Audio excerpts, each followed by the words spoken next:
आज हम लोग 8th क्लास घनमूल की दक्षता अभ्यास 3 के शेष प्रश्न हल करेंगे। क्वेश्चन नंबर 1 से 12 तक हम पिछले वीडियो में कर चुके हैं, जिसमें प्राकृतिक संख्याएं, भिन्न संख्याएं और दशमलव संख्याओं के घनमूल निकालने से संबंधित प्रश्न थे। चूंकि घनमूल का अभ्यास था, इसलिए आयतन से संबंधित भी व्यवहारिक प्रश्न थे। आज की वीडियो की शुरुआत हम क्वेश्चन नंबर 13 से करेंगे। तो क्वेश्चन नंबर 13 को देखते हैं और शुरू करते हैं वीडियो को। क्वेश्चन नंबर 13 है, एक घन का आयतन 6859 घन सेंटीमीटर है, उसकी कोर होगी। तो इसकी कोर निकालने के लिए हम इसका घनमूल निकालेंगे। अगर हमने घनमूल की अच्छे से प्रैक्टिस किया है तो हमें 1 से लेकर 20 तक के घनमूल याद हो गए होंगे, और उस हिसाब से अगर हम देखें तो 6859 19 का घन है। इसका मतलब है अगर एक घन का आयतन ये है तो उसकी भुजा क्या हो जाएगी, 19। चूंकि 19 का घन है, इसका घनमूल निकालेंगे तो 19 ही तो आएगा।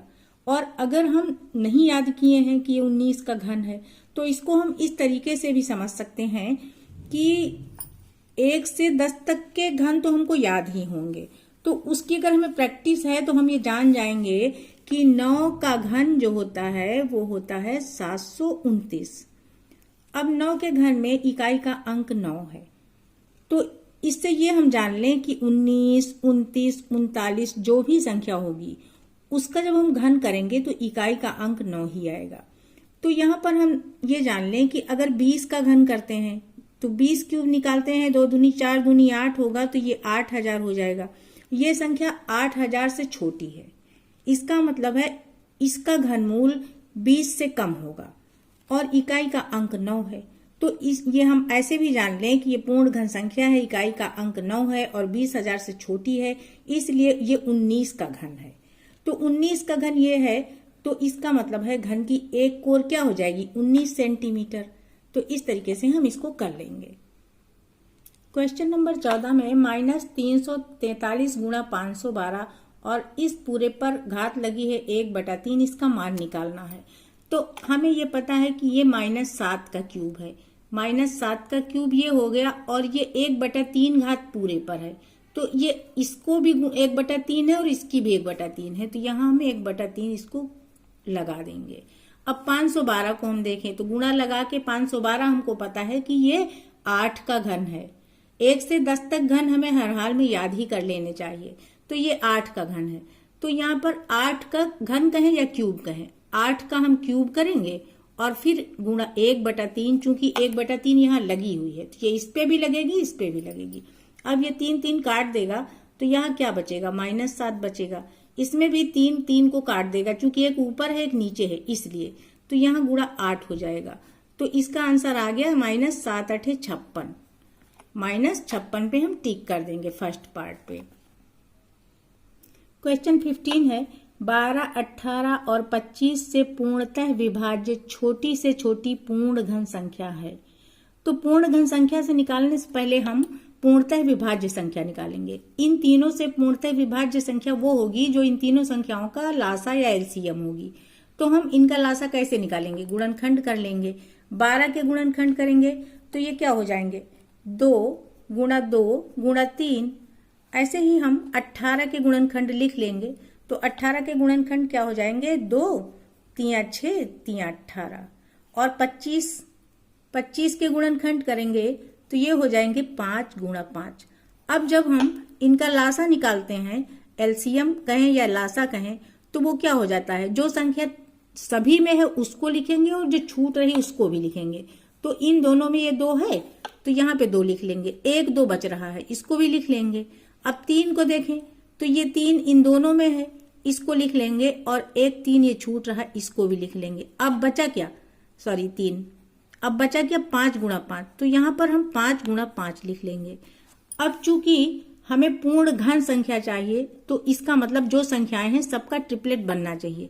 यहाँ पर हम देखें तो 1 बार 2 और हो तो ये घन हो जाए, तो यहाँ पे हमें 2 से गुणा करना पड़ेगा इसको। अब यहाँ पर 1 बार 3 और हो तो इसको हम गुणा कर देंगे 3 से।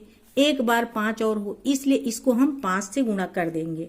अब इन सारी संख्याओं का हम जब गुणा करेंगे तो ये क्या हो जाएगा, ये हो जाएगा 8, ये क्या हो जाएगा 27, 3 3 9 3 27, पूर्ण घन बनाना है ना इसलिए। और 5 का घन हम किए, 5 5 25 पंजे 125। अब इन सारी संख्याओं का हम क्या कर लेंगे गुणा। तो 125 अट्ठे क्या होता है, 1000 होता है, और इसको गुणा कर देंगे 27 से, तो आंसर आ जाएगा 27,000। यानी इन तीनों से पूर्णतः विभाज्य पूर्ण घन संख्या क्या हो जाएगी, 27,000। तो ये टिक कर देंगे इसके फोर्थ में।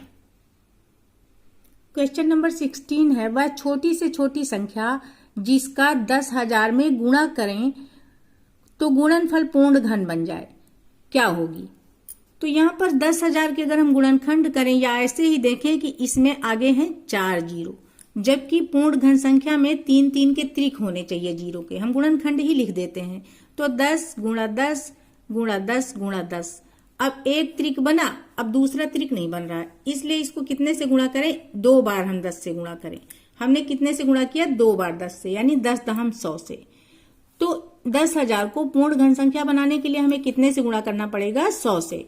थर्ड आंसर इसका सही हो जाएगा। क्वेश्चन नंबर 17 है, वह छोटी से छोटी संख्या जिसका 8,192 में भाग देने पर भागफल पूर्ण घन बन जाता है निम्नांकित होगी। तो इसके लिए हम क्या करेंगे, 8,192 के हम गुणनखंड करेंगे। 8,192 2 से विभाज्य है, यहाँ 2 से हम जैसे ही ले जाएंगे वैसे यहाँ आ जाएगा 4096। अब यहाँ हम देख रहे हैं 4096 16 का घन है। तो अब हमें पूरे गुणनखंड करने की आवश्यकता नहीं है, और नहीं समझ पा रहे हैं, अगर हमको घन नहीं याद है तो हम पूरे गुणनखंड करके त्रिक बनाएंगे तो हमें पता चल जाएगा कि 4096 16 का घन है। तो यहाँ पे बच क्या रहा, 2। अगर 2 से हम भाग दे दें तो 4096 आ जाएगा, जो कि पूर्ण घन संख्या होगी। तो हमें किससे भाग देना है, 2 से भाग देना है। अगर गुणनखंड आप नहीं समझ रहे हैं तो इसको देख भी सकते हैं। ये 8,192 के गुणनखंड है, इस तरीके से हम कर लेंगे पूरे गुणनखंड। अब यहाँ से त्रिक बनाया तो एक ये यहाँ बन गया, ये 2 यहाँ, एक ये ले लिया, ये त्रिक बन गया, ये त्रिक बन गया, ये वाला 2 बच रहा। इसका मतलब 2 से अगर हम भाग दे देंगे तो ये पूर्ण घन संख्या बन जाएगी। क्वेश्चन नंबर 18 में हमको सिंप्लीफाई करना है। तो यहाँ पर हम √27 देखें तो इसके गुणनखंड लिखेंगे, इसी को आगे हम इधर कर रहे हैं। तो 3 3 9 3 27। अब हमें क्या करना है, इसके ऊपर वर्गमूल का निशान लगा है, आगे क्या लगाएंगे, माइनस। अब यहाँ पे 9 के गुणनखंड क्या होंगे, 3 गुणा 3, नीचे √3 है। अब माइनस 1/√9 है, तो ये 1 और बटा 3 3 9 हो जाएगा। उसके आगे हम देख रहे हैं प्लस, अब इसका घनमूल निकालना है। 3 3 9 3 27, 1 का घनमूल तो 1 ही होगा, 27 का घनमूल 3 हो जाएगा। अब अगली लाइन में हम देखते हैं, ये 2 3 है, वर्गमूल से बाहर निकालेंगे तो 1 3 बाहर निकल आएगा, 1 अंडर रूट में रह जाएगा। यहां पर हम देखेंगे माइनस लगाने के बाद 1 3 को तो हम 3 लिख लेंगे, दूसरे 3 को हम तोड़ लेंगे। जब 3 को तोड़ेंगे तो क्या हो जाएगा, √3 गुणा √3 बटा √3। अब ये √3 को काट देगा, माइनस। अब यहाँ पे देखिए इसका वर्गमूल निकालना है, तो 1/9 का वर्गमूल क्या हो जाएगा, जोड़े से 1 3 निकलता है ना वर्गमूल में, तो 1/3 हो जाएगा, और प्लस 1/3 घनमूल वाले से। अब यहाँ पर देखिए माइनस 1/3 और प्लस 1/3 दोनों एक दूसरे को काट देंगे। यहाँ पे 3√3 प्लस का है, यहाँ 3√3 माइनस का है, ये भी एक दूसरे को काट ही देंगे। अब इसका आंसर क्या आ जाएगा, 0। तो इस तरीके से हम 0 वाला टिक कर देंगे।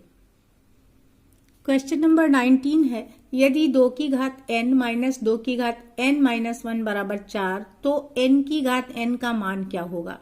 यहाँ पर हम थोड़ा सा ये समझ लें कि यहाँ 2 की घात n है, 2 की घात n माइनस 1 है, तो एक घात कम है ना, तो कम वाले को हम कॉमन ले सकते हैं। इन दोनों में से हम कैसे कॉमन ले सकते हैं, 2 की घात n माइनस 1 कॉमन लेंगे। इसको आप छोटे एग्जाम्पल से समझ लीजिए, जैसे 2 की घात 5 है और माइनस 2 की घात 4 है, तो 2 की घात 4 हम कॉमन ले सकते हैं ना, यहाँ से एक बार जो 2 है वो बच जाएगा, यहाँ से पूरा कॉमन आ गया तो 1 बच जाएगा। वैसे ही यहाँ हम इसको देख लेते हैं, 2 की घात n माइनस 1 कॉमन ले लेंगे, तो यहाँ से क्या बचा, इसको हम तोड़ लें। कैसे तोड़ेंगे, 2 की घात n माइनस 1 और बचेगा क्या, 2, तो यहाँ जो 2 बचा है वही लिख देंगे, और ये कॉमन चला गया तो यहाँ से -1 बचा, ये बराबर किसके हो जाएगा, 4 के। तो 2 - 1 की वैल्यू तो 1 हो जाएगी ना, तो 2 की घात n-1 किसके बराबर है? 4 के। 4 को हम क्या लिख सकते हैं? 2 की घात 2 लिख सकते हैं, 2 दूनी 4 होता है ना। अब हम यहाँ क्या देखेंगे, जो घातें हैं उनकी तुलना करेंगे। तो 2 की घात n-1 बराबर 2 की घात 2, इसका मतलब n-1 बराबर 2 के हो जाएगा। n-1 बराबर 2। अब n की वैल्यू निकालेंगे तो 1 इधर आके प्लस हो जाएगा, इधर माइनस है ना, बराबर के इस तरफ आएगा तो प्लस हो जाएगा। तो n की वैल्यू 3 आ गई। पूछ क्या रहे हैं? n की घात n, यानी 3 की घात 3। 3 की घात 3 करेंगे तो 3 का 3 बार गुणा होगा, 3 तिया 9 तिया 27। तो इस तरीके से n की घात n की वैल्यू क्या आ गई? 27 आ गई। क्वेश्चन नंबर 20, एक घनाकार संदूक का भीतरी आयतन 32.768 क्यूब मीटर है, उसकी भीतरी भुजा की लंबाई ज्ञात कीजिए। तो संदूक का आयतन दिया है 32.768 घन मीटर। इसको हम पहले दशमलव हटा के साधारण संख्या में बदल लेंगे। दशमलव हटाएंगे तो दशमलव के नीचे 1 रहेगा, उसके आगे 3 अंक हैं तो 3 जीरो बना देंगे। तो इस तरीके से 32,768 बटा 1000 हमको मिल गया। अब हम जब संदूक की भुजा की लंबाई निकालेंगे तो कैसे निकालेंगे? वो भुजा की लंबाई निकालेंगे तो इसका घनमूल निकालना पड़ेगा। घनमूल निकालेंगे तो इसके लिए हम गुणनखंड कर लेंगे 32,768 के। तो ये 32,768 के इस तरीके से हम पूरे गुणनखंड निकालेंगे और उसके बाद इसके त्रिक बनाएंगे। तो जब हम त्रिक बना रहे हैं तो लास्ट में देखिए ये यहाँ एक त्रिक बना 2 का, फिर यहाँ से ये 2 त्रिक बन गए, 3, 4 और 5, 2 2 के 5 त्रिक ये बन गए हैं। इन सारे गुणनखंडों को हम ना लिख के हम त्रिक से एक एक संख्या लिख लेंगे तो उसी का गुणनफल ही हमारा घनमूल आ जाएगा। यहाँ पर हमने क्या किया, सभी त्रिक से 1 1 2 निकालकर इस तरीके से लिख लिया और नीचे 1000 में 1000 का घनमूल 10 ही आएगा, क्योंकि 10 गुणा 10 गुणा 10 होता है। ऊपर की संख्याओं का गुणा किया, 2 दूनी 4 दूनी 8 दूनी 16 दूनी 32। तो इस तरीके से 32/2 मीटर आ गई संदूक की भुजा की लंबाई। अब चूंकि 10 भाग कर रहा है तो 10 से जब भाग करेंगे तो क्या हो जाएगा, 1 जीरो है तो इकाई से 1 अंक गिन के दशमलव लगा देंगे। तो इस तरीके से 3.2 मीटर आ गई भुजा की लंबाई संदूक की। क्वेश्चन नंबर 21 बेहद आसान है। एक विद्यालय की प्रत्येक कक्षा में घनाकार कूड़ादान रखा गया जिसका आयतन 27,000 घन सेंटीमीटर है। तो कूड़ेदान की भुजा ज्ञात करनी है। चूंकि आयतन है कूड़ेदान का 27,000 घन सेंटीमीटर, भुजा निकालेंगे तो इसका घनमूल हो जाएगा और इसका घनमूल बहुत ही इजी है। 3 तिया 9 तिया 27 होता है ना, तो 27 का घनमूल 3 हो गया। 3 जीरो है तो घनमूल में 1 जीरो आ जाएगा। तो इस तरीके से कूड़ेदान की एक भुजा कितनी आ गई, 30 सेंटीमीटर आ गई। अभ्यास का लास्ट क्वेश्चन नंबर 22 है। एक बाग के कोने में बाग की सफाई से निकले खरपतवार से खाद तैयार करने के लिए घनाकार गड्ढा खोदा गया है। गड्ढे से निकली मिट्टी का आयतन 10% बढ़ जाता है, जिसे किसी ट्रैक्टर ट्राली में भरकर कुल 5 बार में बाग से बाहर ले जाया गया। यदि ट्राली की माप ये दी हुई है तो खोदे गए गड्ढे की गहराई ज्ञात करनी है। तो यहां पर हम मान लेते हैं कि गड्ढे का आयतन V क्यूब मीटर है। अब गड्ढे से जो मिट्टी निकलती है वो 10% बढ़ जाती है। 10% का मतलब V इंटू 10/100, 100 पर निकाला जाता है ना प्रतिशत। तो 10% बढ़ गई है मिट्टी और पहले आयतन कितना था, V था। बढ़ी हुई मिट्टी का आयतन क्या हो जाएगा, V, और इसमें हम 10% जोड़ेंगे यानी V गुणा 10/100। अब इसको हम सरल करेंगे तो V को हम चाहे तो V/1 लिख लें ताकि हमको कैलकुलेशन इजी लगे। अब इसका 1 0 काट दिया तो V/10 बच गया। अब इसको जब हमने जोड़ा तो इसका लासा आ गया 10, है ना। इसको 10 से गुणा किया तो 10V प्लस V, तो ये आ गया 11V/10। अब हम आगे देखेंगे ट्राली का आयतन क्या होगा। ट्राली का आयतन जो दिया है ना उन्हीं का गुणा कर लेंगे तो हमें पता चल जाएगा कि ट्राली का आयतन कितना है। तो ये ट्राली का आयतन हो गया, जो दिया हुआ है उन्हीं का गुणा करके लिख लिया। अब जो ट्राली का आयतन होगा वही तो कुल मिट्टी का आयतन होगा, लेकिन 5 बार ट्राली ले जा रही ना, इसलिए इसको हम 5 से गुणा कर देंगे तो कुल मिट्टी का आयतन हमको पता चल जाएगा। तो इस तरीके से ये वही पूरा आयतन है, इसको हमने 5 से गुणा कर दिया। अब हमें कुल मिट्टी का आयतन पता चल गया।